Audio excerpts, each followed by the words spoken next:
Hello everyone. आज geography की NCERT का जो सिक्स्थ क्लास की एनसीईआरटी ज्योग्राफी की हम डिस्कस कर रहे हैं, उसमें थर्ड चैप्टर डिस्कस करेंगे मोशन ऑफ अर्थ। जैसा कि हम प्रीवियस दो चैप्टर्स में डिस्कस कर चुके हैं। जैसे पहले चैप्टर में हमने डिस्कस किया था कि सोलर सिस्टम क्या होता है, और हमने बताया था कि सोलर सिस्टम किस तरह से वर्क करता है, हमारा सोलर सिस्टम किस गैलेक्सी में है, मिल्की वे गैलेक्सी में है। और हमने ये भी देखा था कि अर्थ किस तरह से रोटेट करती है, क्या इलिप्टिकल ऑर्बिटल प्लेन होता है, ये सब चीज़ें हमारे द्वारा देखी गई थी। सेकंड चैप्टर में हमने देखा था लॉन्गिट्यूड एंड लैटिट्यूड। लैटिट्यूड और लॉन्गिट्यूड किस तरह से वर्क करते हैं, लॉन्गिट्यूड क्या होता है। जैसा कि मैंने बताया था, अर्थ मान लीजिए ये है, और अर्थ जो है बल्ज है। बल्ज का मतलब होता है कि नॉर्थ से और साउथ से दबी हुई है और साइडों से निकली हुई है, तो इसे बल्जिंग सिस्टम बोलते हैं। तो जब हम नौ इसमें लाइन खींचते हैं, इमेजिनरी आधे पार्ट में बांटते हैं अर्थ को, तो इसको हम कहते हैं इक्वानॉक्स। क्या कहते हैं? सॉरी, इसको हम कहते हैं इक्वेटर। ठीक है। और यहाँ पर अगर देखेंगे तो ये आपको मिलेगा ट्रॉपिक ऑफ कैंसर, जिसे हम 23.5 डिग्री नॉर्थ के नाम से जानते हैं। और इसके नीचे देखेंगे तो मिलेगा ट्रॉपिक ऑफ कैप्रिकॉर्न, इसको 23.5 डिग्री साउथ के नाम से जाना जाता है। तो हमने ये सारी चीजें डिस्कस की, तो ये हो गए हमारे लैटिट्यूड। अगर लॉन्गिट्यूड देखोगे तो नॉर्थ हेमिस्फीयर से साउथ हेमिस्फीयर में जो एक लाइन जाती है, तो उसको हम लॉन्गिट्यूड कहते हैं। और लॉन्गिट्यूड की एक खासियत होती है, ये 20 से तो बड़ी होती है मगर साइडों से बहुत नैरो होती है। जबकि लैटिट्यूड आपको सभी दिशा में एक सा दिखने को मिलेगा, मतलब उसके बीच की डिस्टेंस एक सी होगी। तो आज का इम्पोर्टेंट टॉपिक है रोटेशन। आज हम क्या-क्या पढ़ने वाले हैं? रोटेशन पढ़ेंगे, रिवॉल्यूशन पढ़ेंगे, और देखेंगे इक्वानॉक्स क्या होता है, समर सोल्स्टिस क्या होता है, ये सारी चीज़ें देखी जाएँगी। और एमसीक्यूज़ भी सॉल्व करने की कोशिश करेंगे। ये बेसिक चीज़ें हैं जो आपको क्लियर होना चाहिए, ताकि आपको कोई भी एग्ज़ाम में प्रॉब्लम ना हो। अगर कोई भी दिक्कत है तो आप हमसे कमेंट बॉक्स में पूछ सकते हैं। तो पहला डिस्कस कर लेते हैं रोटेशन क्या होता है, ओवरव्यू हम ले लेते हैं। ओवरव्यू क्या कहता है कि जो अर्थ है अपने एक्सिस के अराउंड रोटेट करती है, एंटी क्लॉकवाइज डायरेक्शन में। देखो ऐसे समझ लेते हैं इसे, ताकि क्लियरिटी आपकी बनी रहे, कोई कंफ्यूजन नहीं होना चाहिए। जितनी ज्यादा क्लियरिटी होगी उतना अच्छा रहता है। आप ये देख लो, मान लो ये हमारी अर्थ है, ठीक है। अब अर्थ जो है हमारी क्या है, ऐसे नहीं डिवाइड है, डायरेक्ट नॉर्थ से साउथ नहीं है, ये इमेजिनरी लाइन है। हमारी अर्थ जो है वो रोटेट करती है ऐसे 23 डिग्री एंड हाफ पे। अगर आप ऐसे लाइन खींचोगे तो जो परपेंडिकुलर एंगल है, मतलब नॉर्थ हेमिस्फीयर से साउथ की तरफ को जाएंगे, तो ये 23 डिग्री 0.5 डिग्री हाफ पे टिल्टेड है। मतलब यहाँ से हमारी अर्थ रोटेट करती है, इसे ऐसे बना देते हैं, किताब में आपने देखा होगा, एंटी क्लॉकवाइज डायरेक्शन में। तो ये इसके रोटेशन की दिशा है। तो जो ये इस तरह से रोटेट करती है, तो इस तरह से अगर आप देखोगे एनसीईआरटी में, ये टिल्ट हो जाती है। ये देखो, ये आप जैसा देख सकते हैं यहाँ पर टिल्टेशन है। और ये जो सर्किल ऑफ इल्यूमिनेशन है, ये बताता है कि किस जगह पे पर्टिकुलर डे पे नाइट होगी और उस जगह पे डे होगा, मतलब कहीं से तो स्टार्ट होगा। तो आप ये देख रहे हैं, ये इक्वेटर की लाइन हो गई, ये ट्रॉपिक ऑफ कैंसर हो गया, ये ट्रॉपिक ऑफ कैप्रिकॉर्न हो गया।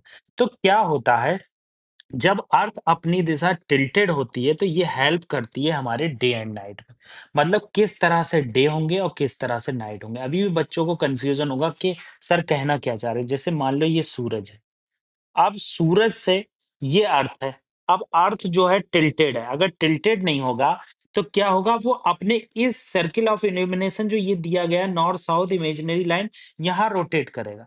तो जब ये रोटेट करेगा तो पर्टिकुलर दिशा में देखने को मिलेगा कि आपको डे मिलेगा। मतलब टिल्टेशन के कारण क्या होता है, डे एंड नाइट में बहुत ज्यादा चेंजेस देखने को मिलते हैं।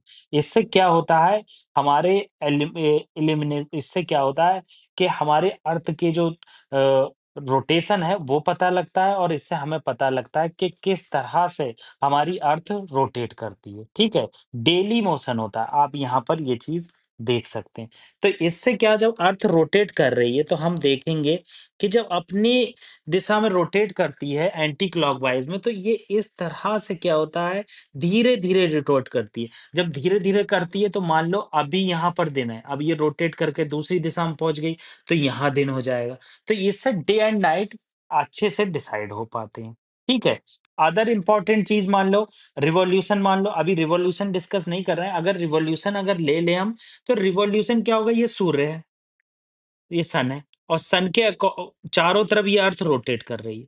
अगर ये जो है रिवॉल्यूशन नहीं, एक ही रोटेशन अर्थ का नहीं हो रहा है, केवल रिवॉल्यूशन हो रहा है तो एक ही दिशा इसे दिखेगी हमेशा।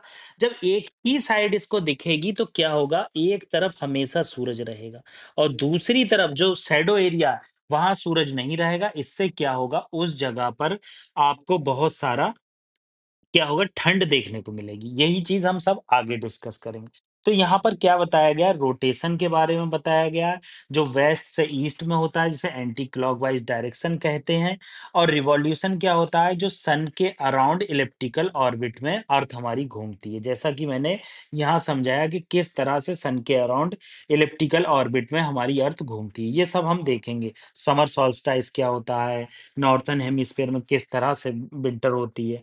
तो ये चीज़ यहाँ बताई गई। अब रोटेशन को क्लियरली बताया कि ये डेली मोशन ऑफ द अर्थ बताता है, किस तरह से डेली मोशन होता है। मतलब अर्थ स्पिन करती है अपनी एक्सिस के अराउंड। ये एक इमेजिनरी लाइन होती है जो पास करती है नॉर्थ से साउथ पोल की तरफ, ठीक है? और टाइम टेकन मतलब इसमें 24 घंटे लगते हैं, मैंने बताया नहीं आपको कि आप जिस जगह पर दिन है, उस जगह पर आप देखेंगे एक टाइम के बाद शाम आएगी, तो क्या होगा कि अर्थ अपनी दिशा में 24 घंटे रोटेट करती है, अपने अक्ष पे, जिसे अक्षांश बोलते हैं हिंदी में और रोटेशन बोलते हैं इंग्लिश में। तो एप्रॉक्स डेट जो टाइम लगता है, अगर आप टाइम देखेंगे तो 23 degree oh sorry 23 hour 56 minute 4 second लगते हैं। मतलब एप्रॉक्स 6 ऑवर का डिफरेंस रहता। तो ये 6 ऑवर क्या होते हैं, लीप ईयर में ऐड होते हैं। मतलब 6 चौक 24, 6 को अगर 4 से गुणा करोगे तो 24 एक दिन बनता है। तो 4 साल में एक बार लीप ईयर आता है।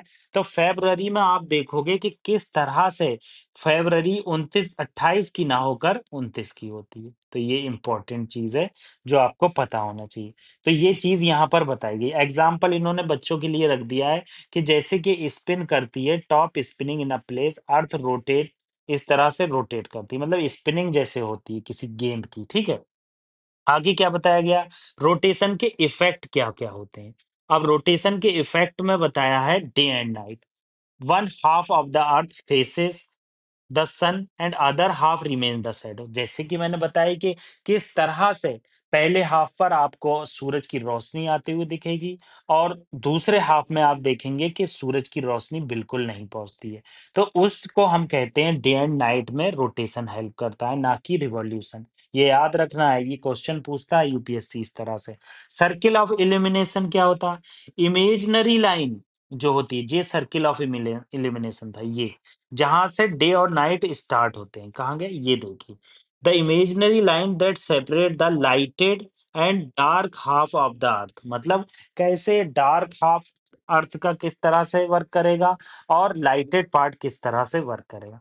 अब कोरियोलिस फोर्स के बारे में मैंने बताया, ये सब हम आगे पढ़ेंगे, आज का टॉपिक नहीं है, मगर यहाँ पर थोड़ा-सा मैंने रखा है। क्या होता है जब अर्थ रोटेट करती है एंटी क्लॉकवाइज़ डायरेक्शन में इस तरह से, तो क्या होता है उसकी विंड की डायरेक्शन चेंज हो जाती है। अगर आप नॉर्थर्न हेमिस्फीयर पे हैं, मान लो इक्वेटर है, तो नॉर्थर्न हेमिस्फीयर पे देखोगे तो विंड जो है वो राइट डायरेक्शन में मूव करती है ऐसे।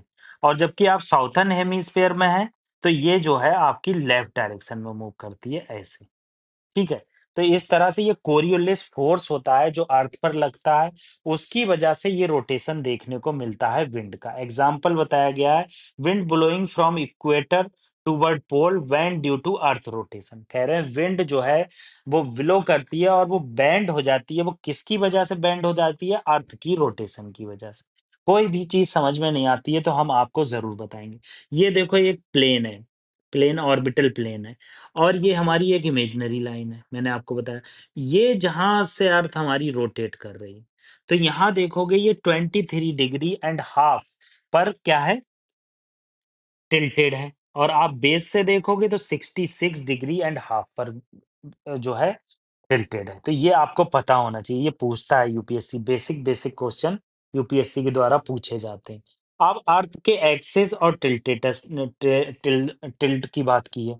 मैंने आपको बताया कि ऑर्बिटल प्लेन से जो है 60 डिग्री एंड हाफ पर ये टिल्ट है, जबकि ये परपेंडिकुलर से क्या है, आप देखेंगे कि परपेंडिकुलर से 23 डिग्री एंड हाफ पर है, ठीक है। रिजल्ट क्या होता है? Unequal heating of the earth surface होती है leading to season during the revolution. अब क्या यहाँ पर क्या बताने की कोशिश की है? अब ये अर्थ है मान लो, ठीक है। अब अर्थ भाई ये इक्वेटर जा रहा, यहाँ से इक्वेटर जा रहा, यहाँ से ट्रॉपिक ऑफ कैंसर जा रहा, ये ट्रॉपिक ऑफ कैप्रिकॉर्न जा रहा, और 21 जून का दिन है। अब क्या होगा? सूर्य की जो रोशनी है वो डायरेक्टली ट्रॉपिक ऑफ कैंसर पे पड़ेगी। इससे क्या देखने को मिल रहा है? टिल्ट होने की वजह से नॉर्थर्न हेमिस्फीयर जो है झुका हुआ है। जब नॉर्थर्न हेमिस्फीयर सूरज की तरफ झुका हुआ है तो रोटेशन की वजह से तो डे एंड नाइट हो गए, मगर रिवॉल्यूशन की वजह से क्या हो रहा है? यहाँ पर ज्यादा सीजन चेंज हो रहे हैं, मतलब सीजनल चेंज जो है वो रिवॉल्यूशन की वजह से देखने को मिलेगा। तो आप देखेंगे कि जब भी अर्थ झुकी हुई होगी नॉर्थर्न हेमिस्फीयर पे, उस दिन डे का लेंथ भी बड़ी होगी और नाइट की लेंथ छोटी होगी। जबकि और दूसरी चीज क्या देखने को मिलेगी? सीजन, मतलब नॉर्थर्न हेमिस्फीयर पर गर्मी होगी, देखो लिखा समर इन नॉर्थर्न हेमिस्फीयर और विंटर इन साउथर्न हेमिस्फीयर। ये इंपॉर्टेंट चीज है, यही चीज बताई गई है यहाँ पर भी, बताने की कोशिश की है।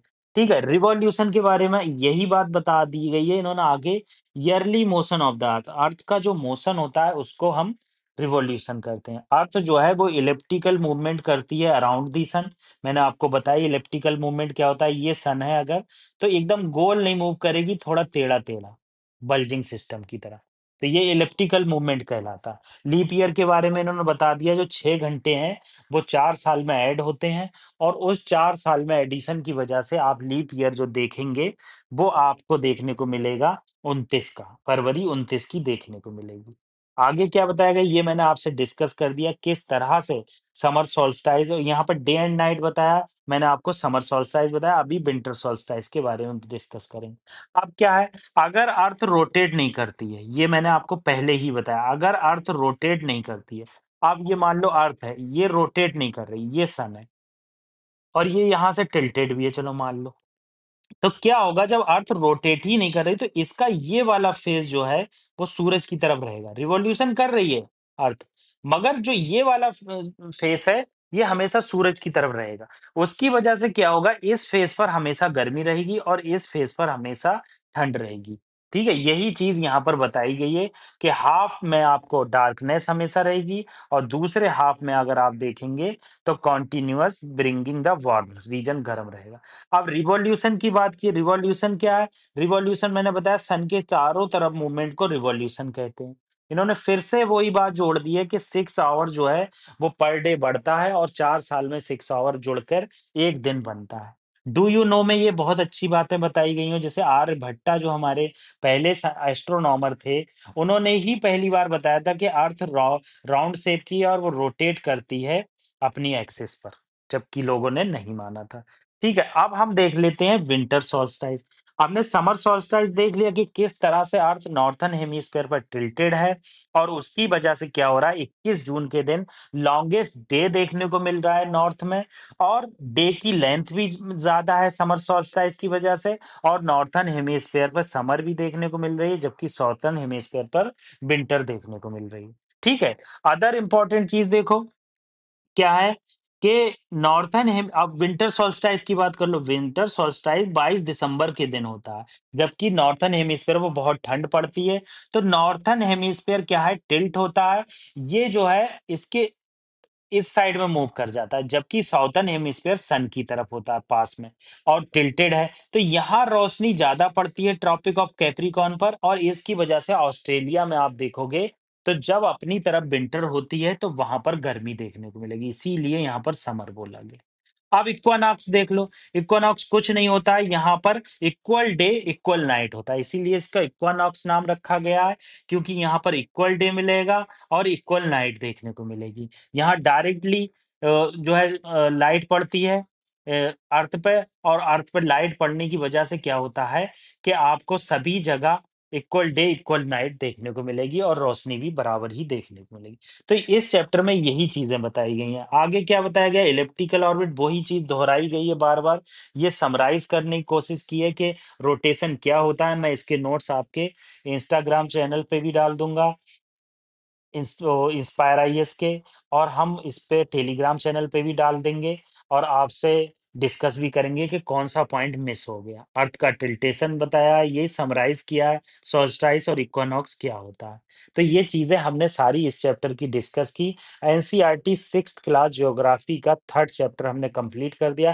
कोई भी कमी आपको फ़ील होती है, तो हमें कमेंट बॉक्स में आप बता सकते हैं। जितनी ज़्यादा रिवीज़न उतनी करीब success. Thank you very much.